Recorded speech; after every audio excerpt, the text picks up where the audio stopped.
Oke, Assalamualaikum warahmatullahi wabarakatuh. Waalaikumsalam warahmatullahi wabarakatuh. Pada hari ini kita akan kembali melakukan podcast dan saat ini bersama saya sudah hadir teman kita, Aris. Saya sendiri hari ini akan bersama-sama dengan teman-teman semua. Saya Andika. Kita akan berbincang mengenai manajemen ASN. Nah, Aris ini sebelumnya adalah salah seorang CPNS di Kementerian Perhubungan. Dan hari ini kita akan cerita banyak mengenai manajemen ASN sebenarnya. Apa itu manajemen ASN dan lain sebagainya. Baik, Aris, pertanyaan pertama kita, apa sih manajemen ASN itu? Ya. Sebelum kita bicara mengenai manajemen ASN, ASN itu dibagi menjadi dua. Pertama ada PNS, pegawai negeri sipil, Ya, dan yang kedua adalah P3K, P3K. perjanjian pemerintah, pegawai pemerintah perjanjian kerja. Ya, Nah, terus apa sih manajemen ASN itu? Manajemen ASN adalah pengelolaan ASN untuk menghasilkan pegawai ASN yang profesional, memiliki nilai dasar, etika profesional, bebas dari intervensi politik, bersih dari praktik korupsi, kolusi dan nepotisme (KKN). Dan manajemen ASN ini lebih ke pengelolaan sumber daya manusia, sehingga lebih menekankan pada pengaturan profesi pegawai yang diharapkan akan tersedia sumber daya ASN yang unggul dan selaras dengan perkembangan zaman. oke. Ya, jadi itu lebih kurang ya mengenai manajemen ASN itu sendiri. Oke, baik. Kemudian fungsi dari ASN itu sendiri apa sih kalau kita boleh tahu? Nah, kalau kita bicara fungsi itu ada peran juga. Pertama kita cerita fungsi. Oke. Fungsi itu yang pertama adalah pelaksana kebijakan publik. Yang kedua tentang pelayanan publik. Yang ketiga tentang perekat dan pemersatu bangsa. Ya. Nah, untuk peran ASN sebagai perencana, pelaksana dan pengawas penyelenggaraan tugas umum pemerintah dan pembangunan nasional melalui pelaksanaan kebijakan dan pelayanan publik yang profesional, Ya. bebas dari intervensi politik, serta bersih dari praktik KKN, korupsi, kolusi dan nepotisme. Oke. Ya.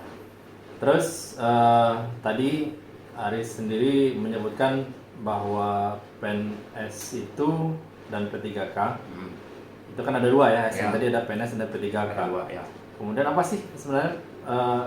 Sebenarnya kan ini kan rule baru yang dikeluarkan oleh pemerintah ya, bahwasanya ASN itu terdiri dari PNS dan P3K. Nah, apa sih sebenarnya beda dari manajemen untuk PNS itu sendiri dan kemudian untuk P3K? Nah, sebenarnya ada beberapa perbedaan, cuma kita cerita yang sama-sama dulu. Yang ada di ASN dan yang ada di pegawai PNS Persamaannya dulu. dan yang di P3K. Yang pertama tentang penetapan kebutuhannya itu sama-sama. Yang kedua tentang pengadaan. Ya. Yang ketiga tentang penilaian kerja. Keempat penggajian dan tunjangan. Ya. Kelima pengembangan kompetensi, penghargaan, disiplin. Dan yang terakhir, yang selanjutnya pemutusan hubungan perjanjian kerja. Ya. Dan yang terakhir perlindungan. Itu yang sama antara PNS dan Persamaan antara manajemen PNS dan P3K. P3K. Oke. Nah, yang bedanya ada 6.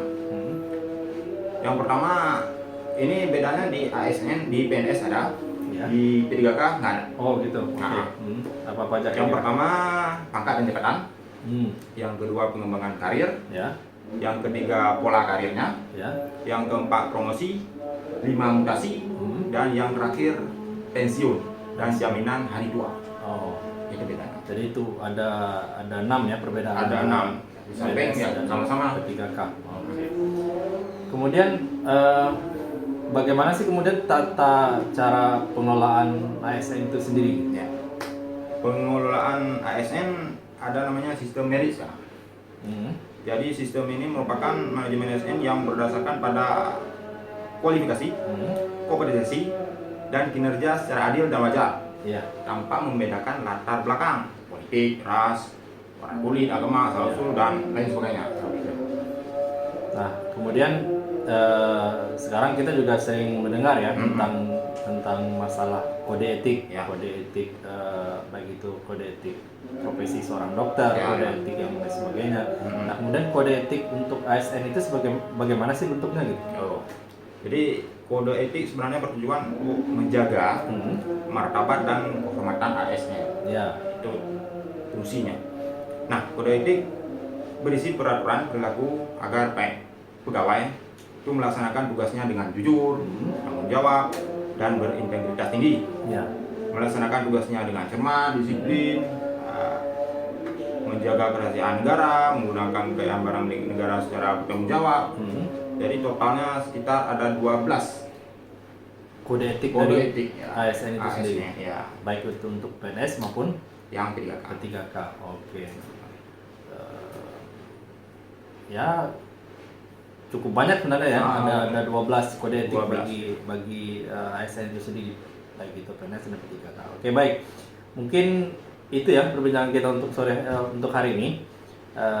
Terjawab beberapa pertanyaan yang cukup mengganjal pikiran kita masing-masing, terutama untuk menjelang bergulirnya proses perekrutan baru untuk CPNS di tahun 2021 ini. Terima kasih banyak sudah menyaksikan podcast kita pada hari ini bersama saya Andika dan narasumber kita pada hari ini saudara kita Aris. Dan kami izin undur diri, sampai jumpa di lain kesempatan. Terima kasih. Assalamualaikum warahmatullahi wabarakatuh. Salam.